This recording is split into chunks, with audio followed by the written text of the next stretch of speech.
قادر جان نے منہ بناتے ہوئے کہا۔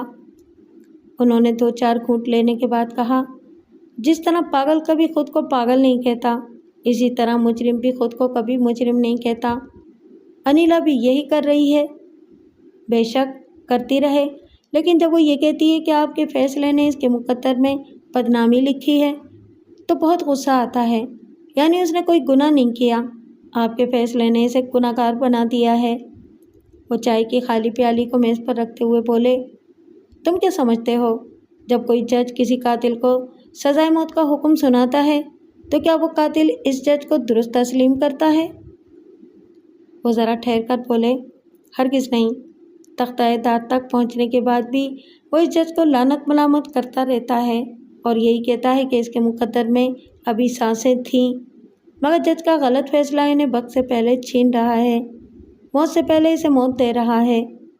وہ اس بات میں سر ہلا کر بولا، آپ بالکل درست فرما رہے ہیں۔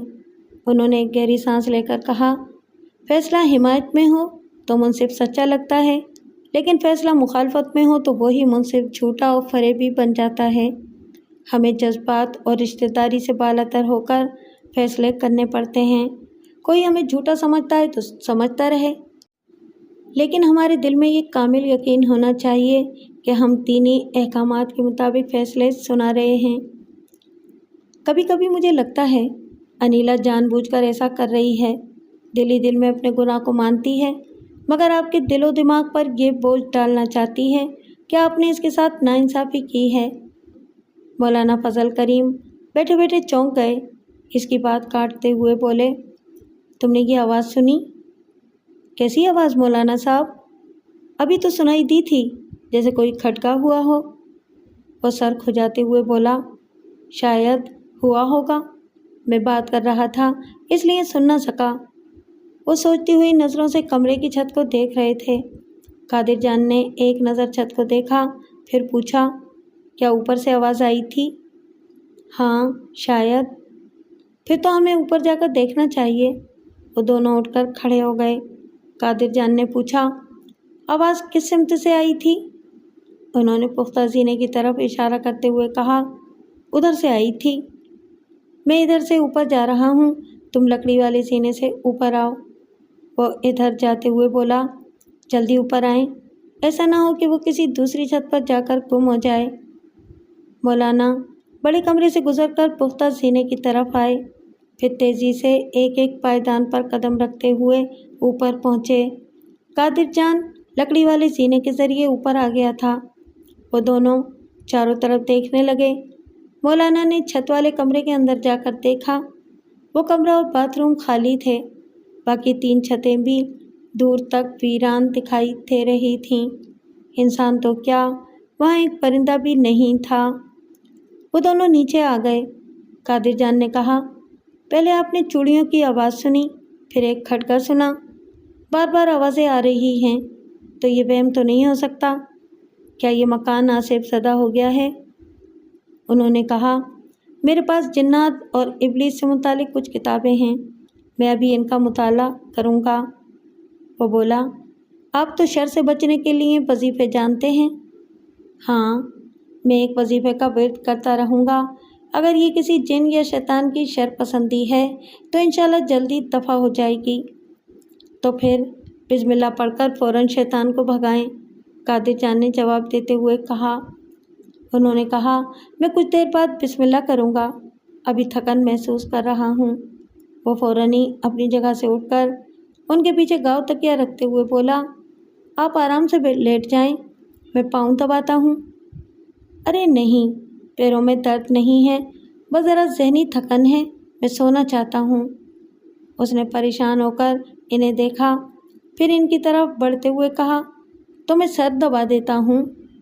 وہ چارپائی پر لیٹتے ہوئے بولے، نہیں، اس کی ضرورت بھی نہیں ہے، میرا خیال ہے کہ تھوڑی سی نیند آ جائے گی تو طبیعت سنبھل جائے گی، پھر میں وظیفہ پڑھوں گا اور کتابوں کا مطالعہ کروں گا، ذرا طبیعت سنبھلنے دو۔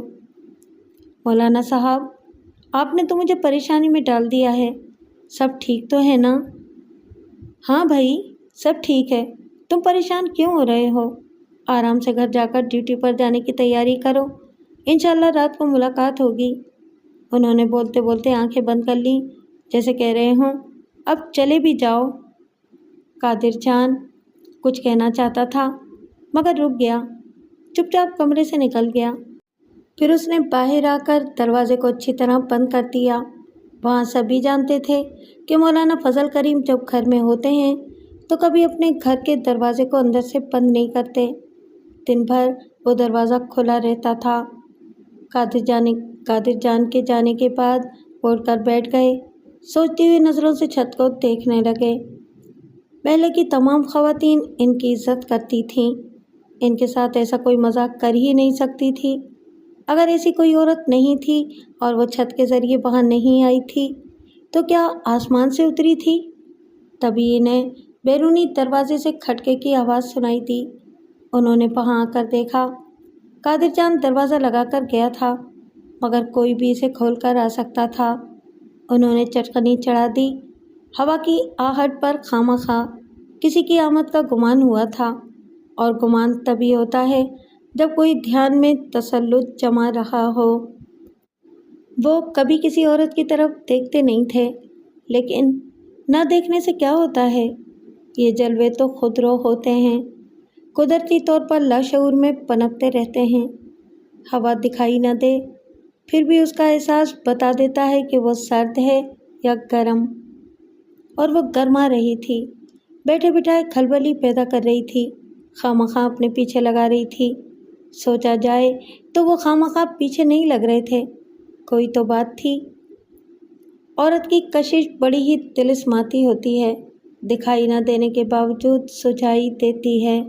وہ عورتوں سے کتراتے تھے، سوچتے تھے نہ جانے لوگوں کو کیا ہو جاتا ہے، کیوں خواتین کے پیچھے بھاگتے ہیں، جبکہ ان لمحات میں وہ خود یہ نہیں سمجھ رہے تھے کہ کسی نامعلوم کی کشش کیسے ہیلے بہانے سے انہیں اپنے پیچھے لگا رہی ہے۔ وہ اس کمرے میں آ گئے جہاں دینی معلومات کی کتابوں کا ذخیرہ تھا۔ وہ جنات اور ابلیس سے تعلق رکھنے والی کتابیں تلاش کرنے لگے۔ دھیان اب بھی ادھر ہی تھا، لاکھ کترانے کے باوجود وہ یہ نہیں کہہ سکتے تھے کہ ان کے خیالوں میں آج تک کوئی نہیں آئی تھی۔ ایک فطری تقاضا سمجھاتا تھا کہ حیات کو گزارنے کے لیے ایک شریک حیات ضروری ہے، مگر وہ صبح ہوتے ہی اس تقاضے کو محض ایک خواب سمجھ کر بھول جایا کرتے تھے، اور یہی ان کی سب سے بڑی بھول تھی۔ ضرورت دبانے سے دب جاتی ہے، چھپانے سے چھپ جاتی ہے، لیکن ٹالنے سے ٹلتی نہیں ہے، اندر ہی اندر ہمکتی رہتی ہے۔ ان کی مطلوبہ کتابیں مل گئیں، لیکن انہیں پڑھنے سے پہلے وہ ایک وظیفہ پڑھنے لگے۔ وہ تھوڑی دیر تک ڈوب کر پڑھتے رہے، پھر جنات سے متعلق ایک کتاب کھول لی۔ کہا جاتا ہے جو جنات شر پسند نہیں ہوتے، ان کے آنے سے گھر میں ایک عجیب طرح کی خوشبو پھیل جاتی ہے۔ انہوں نے کتاب کو کھولا تو اچانک ہی انہیں خوشبو کا احساس ہوا۔ کیا وہاں کوئی عبادت گزار جن ہے؟ لیکن جنات چوڑیاں تو نہیں پہنتے۔ انہوں نے کتاب بند کر دی۔ اس کے باوجود بھی کمرے کی محدود فضا میں خوشبو محسوس ہو رہی تھی۔ وہ ایک گہری سانس لیتے ہوئے وہاں سے اٹھ گئے۔ دروازے کے پاس آ کر وہ خوشبو کچھ اور قریب محسوس ہونے لگی۔ وہ پختہ زینے کی طرف سے آ رہی تھی۔ مولانا بڑے کمرے سے گزرتے ہوئے زینے کے پاس پہنچے تو خوشبو کچھ اور تیز ہو گئی۔ وہ اوپر جانا چاہتے تھے لیکن ٹھٹک گئے۔ زینے کے درمیانی پائیدان پر ایک رومال پڑا ہوا تھا۔ انہوں نے جھک کر اسے اٹھایا۔ اس کے ایک گوشے میں گلاب کا پھول کڑا ہوا تھا۔ خوشبو اسی رومال سے آ رہی تھی۔ وہ کوئی عود، عنبر یا عطر کی خوشبو نہیں تھی۔ اس رومال کو جیسے کسی امپورٹڈ پرفیوم میں ڈبو کر وہاں پھینک دیا گیا تھا۔ وہ اسے ایک چٹکی میں پکڑ کر اوپر لائے، پھر اسے چھت پر ایک طرف پھینک دیا۔ وہ کسی نامحرم کا تھا۔ رومال کا حاشیہ اور کڑا ہوا رومال کہہ رہا تھا کہ وہ کسی لڑکی کا ہے۔ وہ کسی عورت کو نظر اٹھا کر بھی نہیں دیکھتے تھے، پھر بھلا کسی کا رومال چھونا کیسے گوارا کرتے؟ وہاں چاروں طرف گھوم گھوم کر دیکھنے لگے۔ دن کے وقت دھوپ میں کوئی چھت پر نہیں آتا تھا، کہیں بھی اس رومال والی کا وجود نہیں تھا۔ ویسے جو کچھ ہو رہا تھا اس کے نتیجے میں مولانا کے اندر ایک نئی سوچ ابھر رہی تھی، ایک فطری تقاضا جو ان کے اندر خوابیدہ تھا اب اس کی آنکھ کھل رہی تھی۔ یوں بھی دین اسلام میں روحانیت کی اجازت نہیں ہے، شادی اور ازدواجی زندگی لازمی ہوتی ہے۔ وہ چھت والے کمرے کے ایک طرف سے ہوتے ہوئے دوسری طرف آئے تو ٹھٹک گئے۔ انہیں اچھی طرح یاد تھا صبح انہوں نے دروازے کو ٹھیک سے بند کیا تھا، مگر ابھی وہ کھلا ہوا تھا۔ ہوا کتنی ہی تیز کیوں نہ چلے مگر اس سے دروازہ کھل نہیں سکتا تھا۔ انہوں نے فوراً ہی کمرے کے اندر آ کر دیکھا، پھر واش روم میں بھی دیکھا۔ وہ تو خوشبو تھی، ہوا ہو گئی تھی۔ وہ سوچتے سوچتے ایک دم سے چونک گئے، تقریباً دوڑتے ہوئے چھت کی دوسری طرف آئے۔ وہاں سے لکڑی کا زینہ دکھائی نہیں دے رہا تھا، مگر انہیں واضح طور پر اس کی چرچراہٹ سنائی دی تھی۔ اس کے ساتھ ہی چوڑیوں کی کھنک بھی سنائی دی تھی۔ وہ تیزی سے چلتے ہوئے وہاں آئے، پھر اسی تیز رفتاری سے سیڑھیاں اترتے ہوئے نیچے آ گئے۔ ایسا لگ رہا تھا جیسے وہ سائے کے پیچھے بھاگ رہے ہوں، لیکن اسے سایہ بھی نہیں کہہ سکتے تھے، کیونکہ سایہ تو دکھائی دیتا ہے، جبکہ اس کی ایک جھلک بھی دکھائی نہیں دے رہی تھی۔ انہیں تھک ہار کر ہانپنا چاہیے تھا، لیکن وہ 30 برس کے صحت مند جوان تھے، 5 وقت کی نمازیں پڑھتے تھے، تہجد گزار تھے، دن رات دینی کتب کے مطالعے میں مصروف رہتے تھے۔ پاکیزگی، عبادت گزاری اور پارسائی نے ان کی شخصیت میں ایک نامعلوم سی روحانی کشش پیدا کر دی تھی۔ قادر جان، امام صاحب اور کئی بزرگ انہیں سمجھاتے تھے کہ اب شادی کر لینی چاہیے، اور وہ بھی چاہتے تھے کہ ایک شریک حیات آ جائے، مگر وہ شادی کرتے نہیں تھے۔ اندر ہی اندر بیوی کے خیال سے خوف کھاتے تھے۔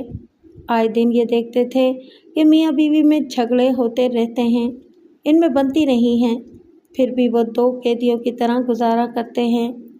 محلے کی پنچایت میں وہ سرپنچ تھے۔ جب کبھی طلاق کے مسئلے کا فیصلہ کرتے تو یہی دیکھتے تھے کہ مرد بیویوں کو دھوکہ دیتے ہیں اور بیویاں شوہروں کے اعتماد کو ٹھیس پہنچاتی ہیں۔ فی الحال یہی کہا جا سکتا تھا کہ شریک حیات بنانے کے سلسلے میں وہ کسی عورت پر بھروسہ نہیں کر رہے تھے۔ انہوں نے چاروں طرف دیکھتے ہوئے پوچھا، کون ہے یہاں، کون ہے؟ وہ ایک ایک کمرے میں جاتے ہوئے بولے، چھپتی کیوں ہو؟ سامنے آؤ، کیا تم انسان نہیں ہو؟ بے وجود ہو؟ بھوت پریت ہو؟ آخر کیا ہو؟ اسی وقت قادر جان ایک محلے دار کے ساتھ وہاں آیا۔ وہ دروازہ کھول کر اندر جانا چاہتا تھا، مگر بند دروازے نے ایک بار پھر اسے چونکا دیا۔ محلے دار نے بھی ذرا تعجب سے پوچھا، ارے یہ کیا؟ مولانا صاحب کا دروازہ بند ہے؟ صبح بھی یہی انہونی ہوئی تھی، ابھی آدھا گھنٹہ پہلے میں انہیں سوتے چھوڑ کر گیا تھا، بھلا وہ خاص طور پر اٹھ کر اسے اندر سے بند کرنے کیوں آئیں گے؟ وہ کبھی اسے اندر سے بند نہیں کرتے۔ قادر نے ہاں کے انداز میں سر ہلا کر دروازے کو دیکھا۔ اسی وقت ایک اور شخص نے ان کے قریب آتے ہوئے پوچھا، کیا بات ہے، یہاں کیوں کھڑے ہو؟ مولانا صاحب سے ملنے آئے ہیں۔ تو اندر جاؤ۔ قادر نے کہا، کیسے جائیں؟ دروازہ تو بند ہے۔ اس شخص نے دروازے کو دیکھا، پھر کہا، باہر تالا نہیں ہے، پھر دروازہ کیسے بند ہو سکتا ہے؟ اس شخص نے قریب آ کر دروازے کو ہولے سے دھکا دیا، پھر کہا، یہ تو اندر سے بند ہے۔ قادر نے کہا، ہم بھی تو یہی کہہ رہے ہیں۔ وہ بولا، مولانا صاحب کا گھر تو ہمیشہ مسجد کی طرح کھلا رہتا ہے۔ محلے دار نے کہا، قادر بھائی بتا رہے ہیں کہ دروازہ صبح کے وقت بھی بند تھا۔ اس نے قادر سے پوچھا، کیا کوئی مسئلہ ہے؟ قادر جان نے سوچتی ہوئی نظروں سے دروازے کو دیکھا۔ مسئلہ ایسا تھا کہ وہ کسی سے کچھ کہہ بھی نہیں سکتا تھا۔ اس نے انجان بن کر کہا، شاید مولانا صاحب کے معمولات میں فرق آ گیا ہے، اب وہ دروازے کو اندر سے بند رکھنا چاہتے ہوں گے، اسی لیے یہ بند ہے۔ ایک شخص نے کہا، وہ تو کہتے تھے کہ ان کا کوئی دشمن نہیں ہے، نہ ہی چور ڈاکو ان کے گھر میں آئیں گے، اسی لیے وہ اسے کھلا رکھتے تھے۔ اب کیا بات ہو گئی؟ ایک نے ہاتھ کا اشارہ کرتے ہوئے کہا، ذرا خاموش رہو۔ وہ دروازے سے لگ کر کچھ سننے کی کوشش کرتے ہوئے بولا، مجھے ابھی لگا تھا جیسے مولانا صاحب کچھ بول رہے ہیں۔ قادر نے دروازے سے کان لگاتے ہوئے کہا، وہ اکیلے کیوں بولیں گے؟ اس کے پیچھے کھڑے ہوئے شخص نے کہا، ضرور ان کے ساتھ کوئی ہوگا۔ ایسا کون ہو سکتا ہے جس سے وہ دروازہ بند کر کے بات کر رہے ہوں؟ قادر جان کو یوں لگ رہا تھا جیسے وہ چوڑیوں والی انہیں مل گئی ہے اور وہ اسے بول رہے ہیں، اگر ایسا ہے تو مولانا صاحب بدنام ہو جائیں گے۔ پھر اسے یاد آیا مولانا صاحب نے کہا تھا کہ وہ وظیفہ پڑھیں گے، شاید اونچی آواز میں پڑھ رہے ہیں، لیکن وہ کسی سے یہ نہیں کہہ سکتا تھا کہ وہ وظیفہ کیوں پڑھ رہے ہیں۔ طرح طرح کے سوالات کرنے والے وہاں ایک ایک دو دو کر کے جمع ہو رہے تھے۔ دوسرے لوگ بھی سننے کی کوشش کر رہے تھے۔ ایک نے کہا، عجیب بات تو یہ ہے کہ صرف مولانا صاحب بول رہے ہیں اور جواب میں کسی کی آواز سنائی نہیں دے رہی۔ کسی نے کہا، ذرا توجہ سے سننے کی کوشش کرو، اندر کوئی تو ہوگا جسے وہ بول رہے ہیں۔ جو شخص دروازے سے کان لگائے کھڑا تھا اس نے کہا، ہاں اندر کوئی نہیں ہے، دوسری کوئی آواز نہیں آ رہی، صرف وہی بول رہے ہیں۔ ان کے پاس تو کوئی فون بھی نہیں ہے، کیوں قادر بھائی؟ قادر جان نے انکار میں سر ہلا کر کہا، انہیں فون پسند ہی نہیں ہے۔ پیچھے سے امام صاحب کی آواز سنائی تھی، وہ پلمبر سلیمان کے ساتھ ان کی طرف آتے ہوئے کہہ رہے تھے، یہ کیا ہو رہا ہے؟ تم لوگ مولانا صاحب کے دروازے کے باہر کیا کر رہے ہو؟ قادر جان کان لگا کے سن رہا تھا، فوراً ہی سیدھا ہو کر دہلیز سے اترتے ہوئے بولا، وہ دراصل میں یہ مولانا صاحب کا دروازہ بند ہے۔ تو ان سب نے ایک دوسرے کو دیکھا۔ امام صاحب نے کہا، کسی کا دروازہ بند ہو تو اس کا مطلب یہ ہے کہ کان لگا کر وہاں کی مخبری کی جائے۔ قادر جان نے کہا، ہم مخبری نہیں کر رہے، دراصل ہم حیران ہیں کہ مولانا فضل کریم نہیں جانتے تھے کہ ان کے گھر کے باہر لوگوں کے درمیان کیسی کھلبلی مچی ہوئی ہے۔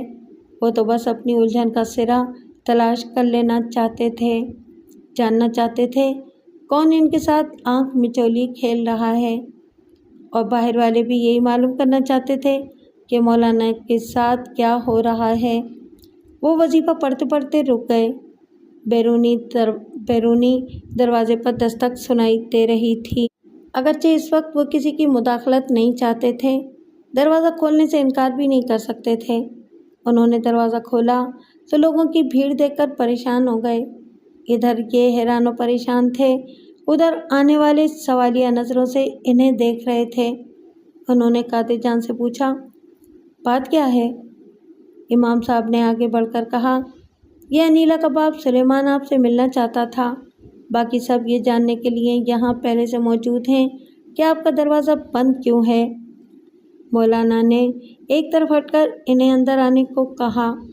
امام صاحب نے لوگوں کو دیکھتے ہوئے کہا، آپ سب نے دیکھ لیا ہے، مولانا صاحب خیریت سے ہیں، دروازہ بند رکھیں یا کھلا چھوڑ دیں یہ ان کا اپنا گھر ہے، یہ ان کی اپنی مرضی ہے۔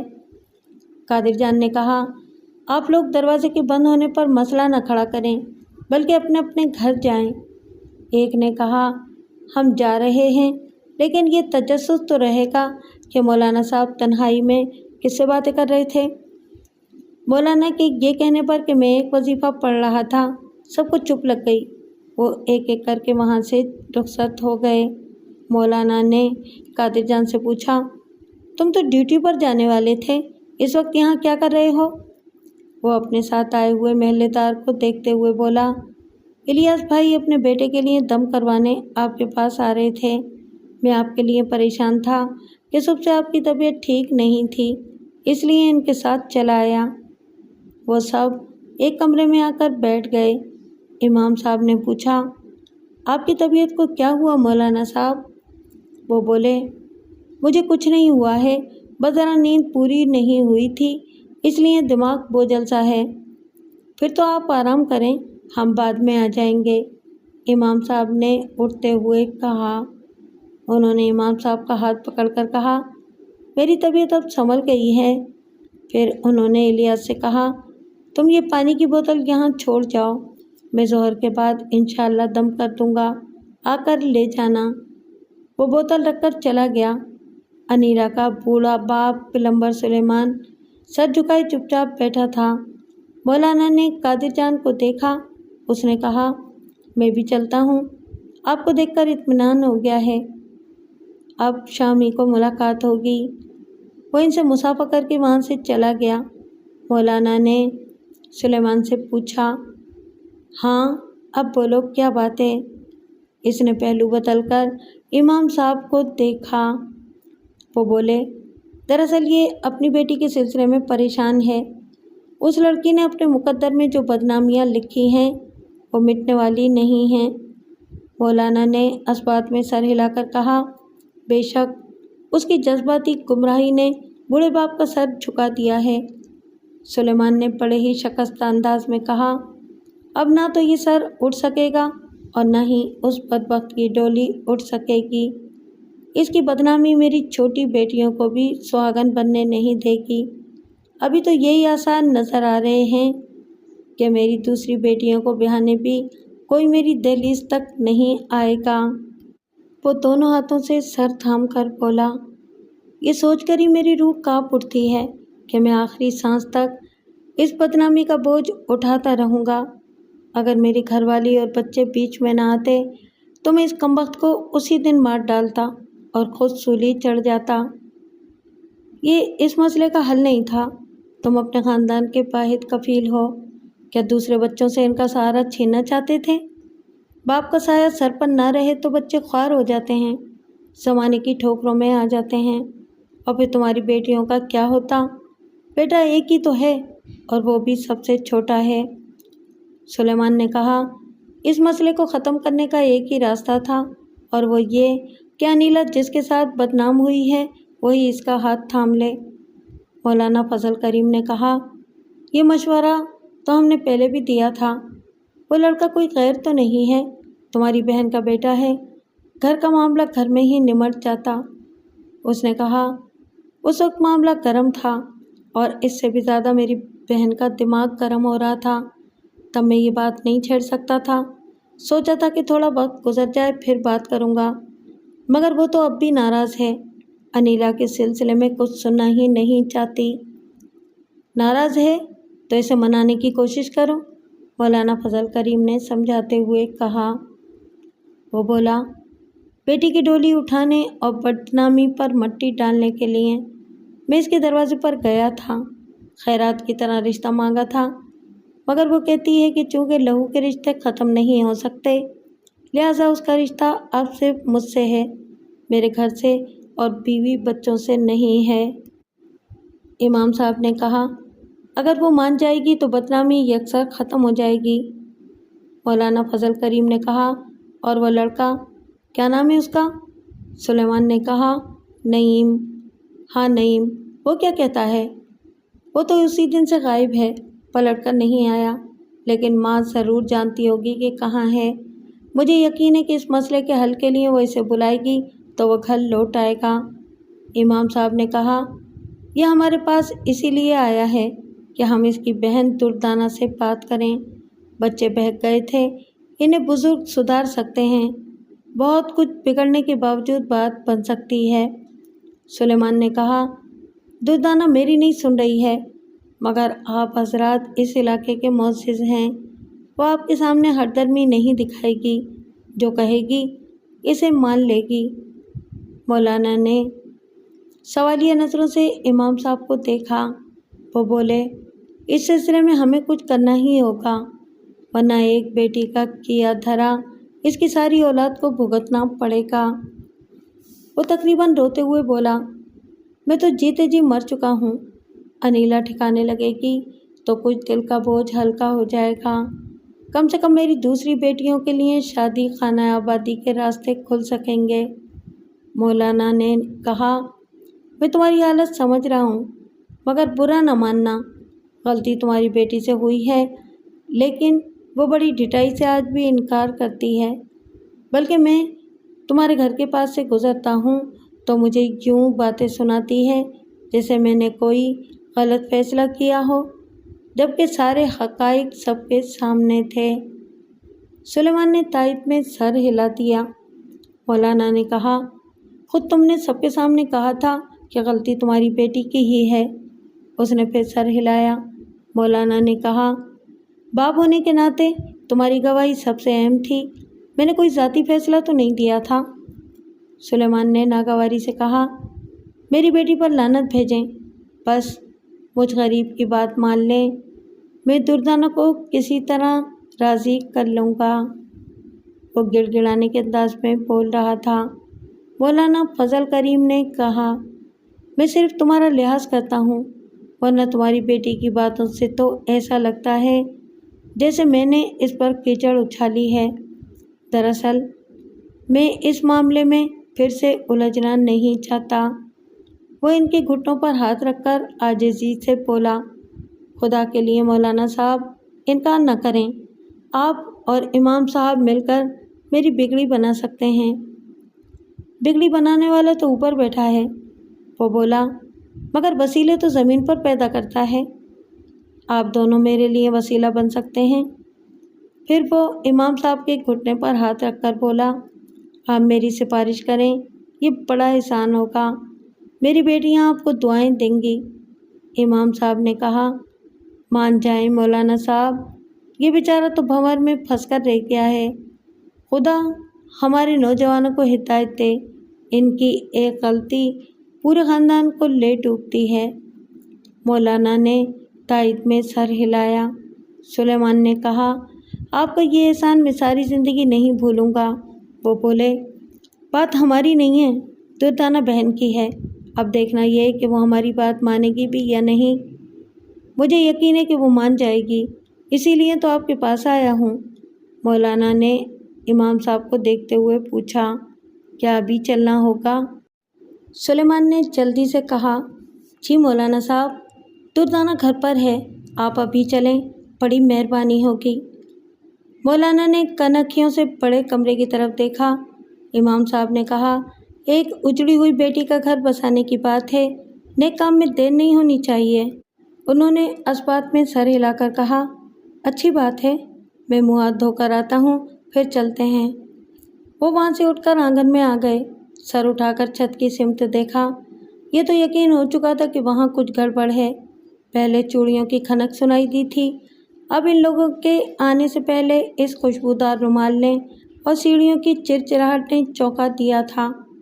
وہ ان باتوں کو محض وہم سمجھ کر فراموش نہیں کر سکتے تھے، جلد سے جلد اس حقیقت کی تہہ تک پہنچنا چاہتے تھے۔ ان کا ذہن بڑی حد تک الجھا ہوا تھا، پھر بھی وہ سلیمان کا معاملہ سلجھانے کے لیے اس کے ساتھ دردانہ کے گھر کی طرف چل پڑے۔ دردانہ اپنے کئی مسائل میں الجھی ہوئی تھی۔ 2 برس پہلے اس کے شوہر کا انتقال ہو گیا تھا۔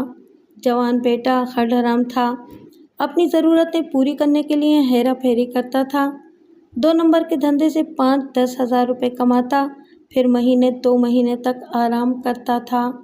دردانہ نے گھر کا چولہا گرم رکھنے کے لیے ایک مرد کو پھانس لیا تھا، اس شرط پر اس سے نکاح پڑھوایا تھا کہ وہ ماہانہ 15,000 روپے ادا کیا کرے گا۔ جوان بیٹے نے اعتراض نہیں کیا کیونکہ اسے گھر کی ذمہ داریوں سے نجات مل گئی تھی، لیکن جوان بیٹی اینی نے کہا، آپ کو اس عمر میں شادی نہیں کرنی چاہیے۔ ماں نے چٹک کر جواب دیا، کیا میں عمر والی ہو گئی ہوں؟ کیا تم مجھے بوڑھی کہہ رہی ہو؟ وہ بولی، جوان بیٹے اور بیٹی کے ہوتے ہوئے سب یہی کہیں گے، جو کہے گا اس کا منہ توڑ دوں گی۔ دنیا والے کیا جانیں کہ میرے سوتیلے باپ نے 11 برس کی عمر میں میری شادی کر دی تھی، 1 برس کے اندر ہی نعیم پیدا ہو گیا، آج وہ 20 برس کا ہے، میں پورے 32 برس کی جوان عورت ہوں۔ اینی نے کہا، مجھے آپ کی عمر سے کیا لینا، لیکن آپ مجھ پر سوتیلا باپ لا کر وہی غلطی کر رہی ہیں جو آپ کی امی نے کی تھی۔ سوتیلا پھر سوتیلا ہوتا ہے، اس پر بھروسہ نہیں کیا جا سکتا، اسی لیے تو میری نانی نے اچانک ہی 1 دن کے اندر اندر آپ کی شادی کر دی تھی۔ دردانہ نے تصحیح کی، ایسا کچھ نہیں ہوا تھا، فضول باتیں نہ کرو۔ میں کب کہتی ہوں کہ کچھ ہوا تھا؟ ایک بار آپ نے ہی بتایا تھا، مگر یہ اچھی طرح سن لیں کہ اگر وہ آپ کی غیر موجودگی میں یہاں آئے گا تو میں دروازہ نہیں کھولوں گی۔ تم یہاں رہتی ہی کب ہو؟ تمہارا تو اپنے چچا کے گھر میں دل لگتا ہے، مگر اب میں آپ کے ساتھ رہنا چاہتی ہوں۔